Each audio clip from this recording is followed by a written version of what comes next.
ظاہر والے گناہ جلدی چھوٹ جاتے، باطن والے گناہ دیر سے چھوٹتے ہیں۔ ظاہر والے گناہوں کا پتہ چلتا ہے، باطن والے گناہوں کا بعض دفعہ پتہ بھی نہیں چلتا۔ ایک آدمی، ایک عورت گزر رہی ہے، اس کو دیکھ رہا ہے، اور دوسرا اس کو دیکھ رہا ہے کہ یہ کیوں عورت کو دیکھ رہا ہے، تو یہ نظر آ رہا ہے۔ لہٰذا بعض لوگ جب پاس سے عورت گزرتی ہے تو ان کا دل تو کرتا ہے دیکھنے کو، لیکن بدنامی کے خوف سے نہیں دیکھتے، اس لیے نہیں دیکھتے، ورنہ دل کرتا ہے ان کا۔ بہت سے لوگ ایسے ہوتے ہیں جن کا زنا کرنے کو دل کرتا ہے لیکن بدنامی سے ڈرتے ہیں۔ بہت سے لوگ ایسے ہیں کہ جن کا فلم دیکھنے کو دل کرتا ہے لیکن ان کو تنہائی ملتی نہیں کہ جس میں بیٹھ کے فلم دیکھیں، ہر جگہ لوگ ہوتے ہیں لہذا وہ نہیں دیکھتے۔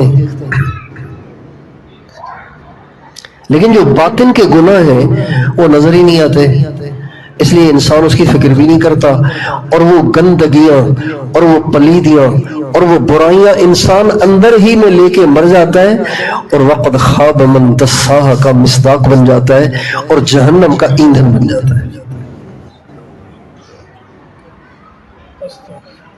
اس کو باطن کے گناہ کہتے ہیں۔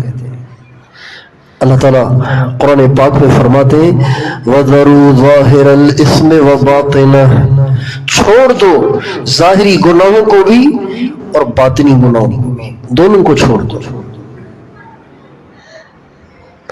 ظاہری گناہ برے ہیں، باطنی گناہ اس سے زیادہ برے ہیں۔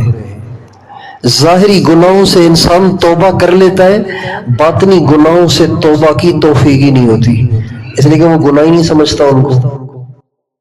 کوئی گناہ کیا ظاہر میں، لوگوں نے بدنام کیا، توبہ طائب ہو گیا، یا اللہ بہت بدنامی ہو گئی معاف کر دے۔ باطنی گناہ اندر میں کسی کو پتہ ہی نہیں چل رہا لہٰذا توبہ بھی نہیں کر رہا، اور اسی طرح گناہوں کو کرتے کرتے مر جاتا ہے۔